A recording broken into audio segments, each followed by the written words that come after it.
हम लोग अटक जाते हैं कि 33 करोड़ देवियां और 33 करोड़ देवता जो है यही ईश्वर। कल के प्रवचन में मैंने सतगुरु कबीर साहब के एक कड़ी को लिया था। जिस कड़ी में आया था उनको पुनः दोहरा देता हूं। जाको ध्यान धरे विधि हरिहर मुनिजन सहस अथा सो तेरे घट माही विराजे परम पुरुष अविनाशी। जिस परमात्मा को ध्यान के द्वारा 88,000 ऋषि और देवों में त्रिदेव जो श्रेष्ठ देव है ब्रह्मा विष्णु महेश, उन्होंने भी ध्यान के द्वारा प्राप्त किया। तो इससे विदित होता है कि वह परमात्मा ब्रह्मा विष्णु महेश और 88,000 ऋषि, 33,000 देवता, 33,000 देवियां, इन सब से परे।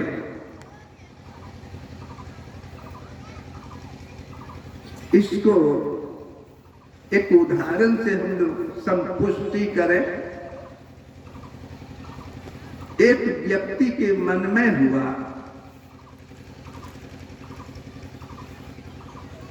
कि खाने की वस्तु में मिठाइयां हैं, मिठाइयां का स्वरूप से अलग अलग होता है और उसके स्वरूप के अनुकूल नाम भी अलग अलग होता है।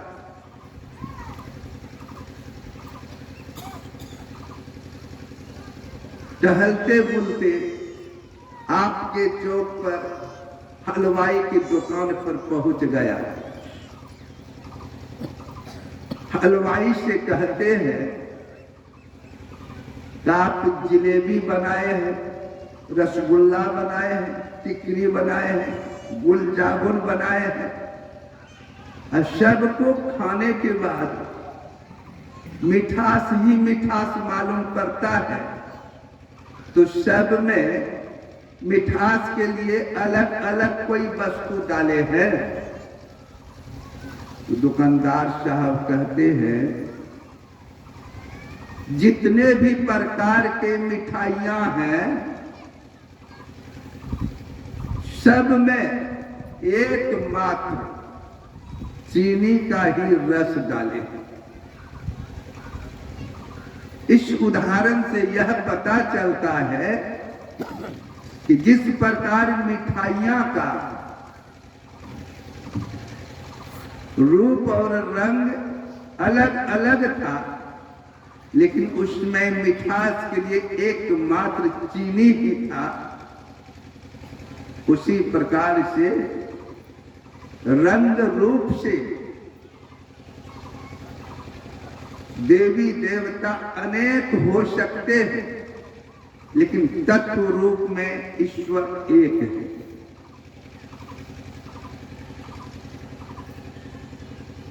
एक व्यक्ति एक विद्वान आदमी के पास पहुंचकर अपनी शंका को जताते हैं।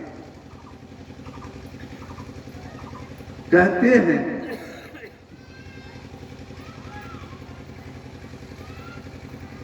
कहने सुनने से ईश्वर अनेक होए, तत्व रूप में ईश्वर कितने हैं यह हमको समझा दीजिए। और ईश्वर का क्षेत्रफल कहां तक है।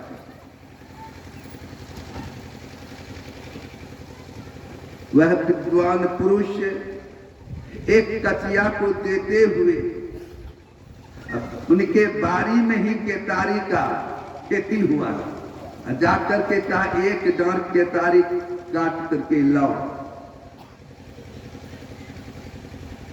वह व्यक्ति जाता है, केतारी को काट करके लाता है, साफ सुथरा करके उस व्यक्ति को देता है। तब वह विद्वान व्यक्ति उनसे कहता है कि बताओ जी केतारी के आगे भाग में मिठास है कि पीछे भाग में मिठास है कि बीच के भाग में मिठास है। अब जो व्यक्ति गया था ईश्वर के विषय में कि ईश्वर एक है कि अनेक है, ईश्वर का क्षेत्रफल कहां तक है,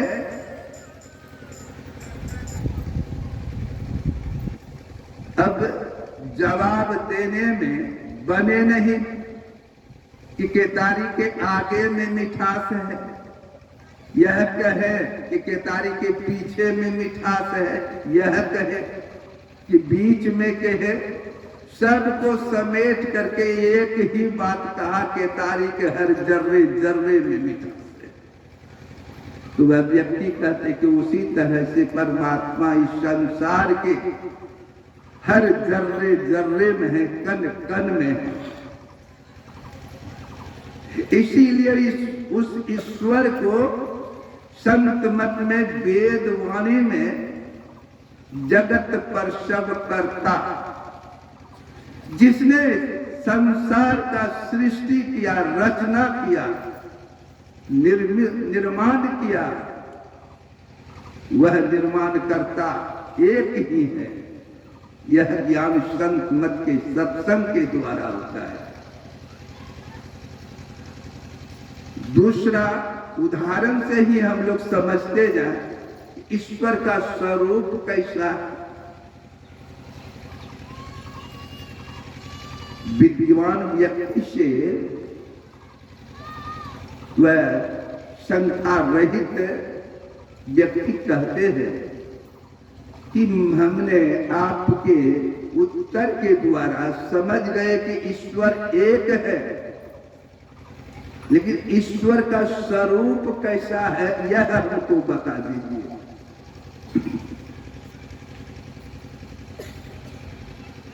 कहते हैं उस व्यक्ति से कि जीवन में कभी चीनी खाए हो?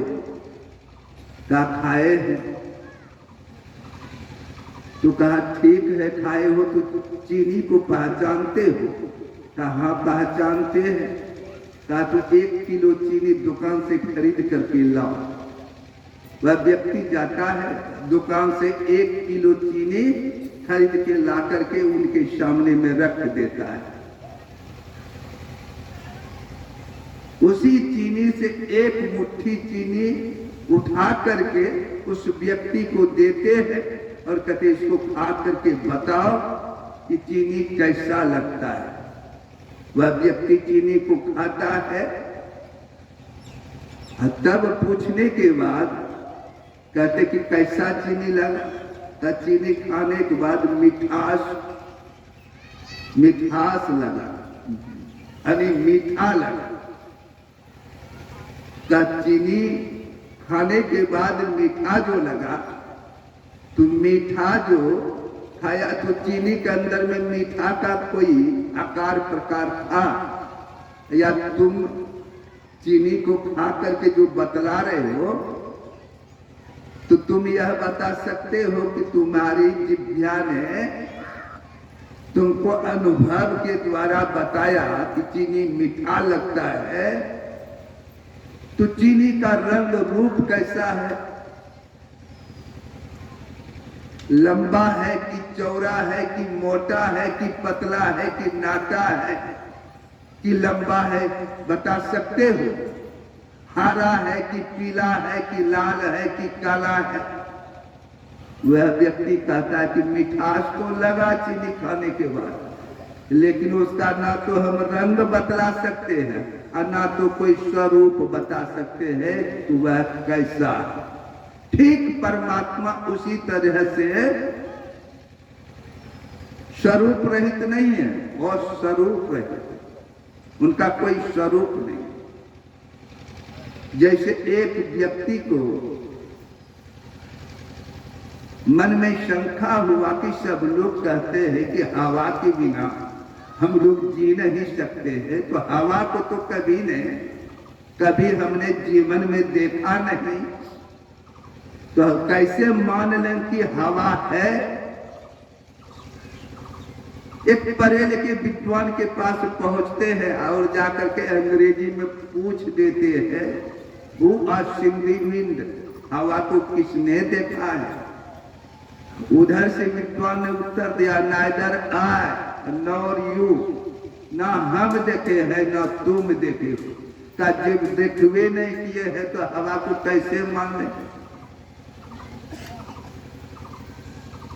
महापुरुष ने कहा कि मानना पड़ता है।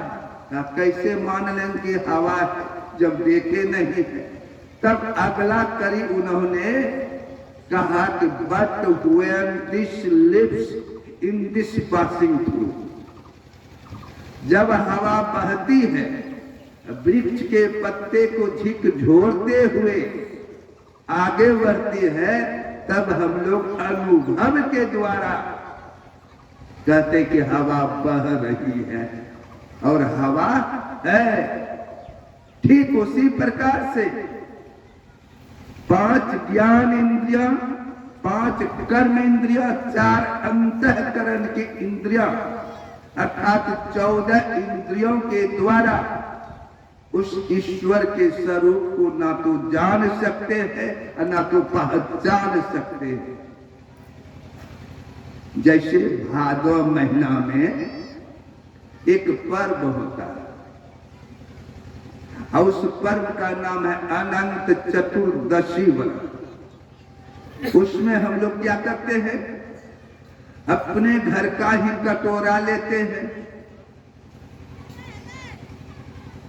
अपने से गाय का दूध खरीद करके लाते हैं और उस कटोरा में दूध को डाल देते हैं। बाजार से जाकर के धागे का अनंत डोरा खरीद करके लाते हैं। उस डोरा में एक विशेषता क्या है? उस अनंत डोरा में मात्र 14 ही गांठ होता है। बनाने वाले से, जो बना करके बेचता है, उनसे अगर कहा जाए कि 14 नहीं 13 ही गांठ वाला हमको अनंत डोरा दीजिए, तो कभी बनाएगा नहीं। या 14 के जगह पर 15 गांठ वाला डोरा अगर आप खरीदने के लिए जाएंगे तो नहीं मिलेगा। 14 गांठ का अनंत का डोरा ला करके उस कटोरी में डुबा देते हैं और तब अनंत चतुर्दशी व्रत के दिन पुरोहित आते हैं, जिसको पंडित जी कहते हैं। अब पंडित जी तब आपको व्रत के समय में एक खीरा के माध्यम से उस कटोरी को मथवाते हैं। आप देख रहे हैं कि मेरे घर का कटोरी है, मेरा ही घर का कटोरी है, हम ही इसमें दूध डाले हैं, हम ही अनंत डोरा को ला करके इसमें दिए हैं। तब उस समय भी ज्ञान नहीं होता है। कटोरी को मथते हैं, खीरा को घुमाते हैं। पंडित जी पूछते हैं की मथे छिए, बड़ी प्रेम से कहेंगे की मथे छिए। हम लोग झूठे कहेंगे, सब कुछ हमें व्यवस्था दिए। क्षीर समुद्र मथे छिए, क्षीर समुद्र मथ रहे कटोरा में दूध और सब कुछ डाल करके अनंत डोरा को घुमा रहे हैं, खीरा को घुमा रहे हैं। 3 बार पूछे पहलू, कहिएगा नहीं पहलू, पहलू नहीं पहलू। फिर कहेंगे पहलू नहीं पहलू, और चौथा बार जैसे पहलू। सब लोग एक बार झूठ बोल जाइएगा। पहलू तो की पहलू? तो अनंत भगवान का पहलू। अनंत का अर्थ क्या होता है? जिसका सीमा नहीं हो, जो सब में व्यापक हो, सब में घुसा हो, सबके अंदर हो और सबके बाहर हो, उस परमात्मा का नाम अनंत है। तो अनंत व्रत में हम लोग तो खाली झूठे का खेल करते हैं। उसी तरह से इंद्रियों के द्वारा जो पकड़ में आता है वह परमात्मा नहीं है। इसलिए आगे हम लोग सुने, जो मन से मनन नहीं किया जाता, मन क्या है? अंतःकरण के इंद्रियों में मन, बुद्धि, चित्त और अहंकार, एक 14 इंद्रियों के अंतर्गत एक इंद्रियां है। महापुरुष कहते कि इंद्रियों के द्वारा जो पकड़ में आवे वह माइक रूप है, निर्माइक रूप नहीं है। परमात्मा तो निर्माइक है, माइक नहीं है। भगवान कृष्ण कुरुक्षेत्र के मैदान में अर्जुन को दिव्य दृष्टि दे करके अपना विशाल स्वरूप को दिखाया। अर्जुन देख करके कांपने लगा। अतः भगवान कृष्ण कहते कि जो रूप को अभी देख रहे हो, यह भी रूप मेरा पासरूप में नहीं है, यह भी माया का ही रूप है। तो हम लोग माया से परे होंगे तब तो उस परमात्मा का दर्शन करेंगे।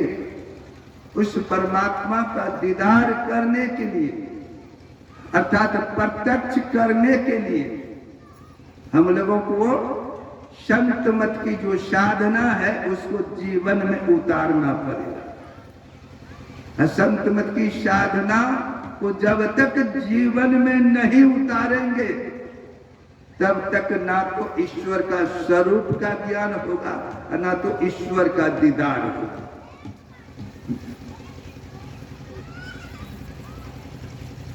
कुछ दिन पहले, लगभग 25 दिन पहले, हम लोग चैत मास में रामनवमी मनाते हैं। और रामनवमी में घर घर में हनुमान जी को ध्वजा फहराते हैं। और साथ ही साथ अब तो हर चौक चौराहे पर टट्टी में भी ध्वजा को फहरा देते हैं। लेकिन इस ध्वजा को फहराने से आपके अंदर में कितना विवेक हुआ, कितना ज्ञान हुआ ईश्वर का। अगर ईश्वर का ज्ञान हो जाता तो आपका चरित्र का निर्माण हो जाता, चरित्र में परिवर्तन हो जाता।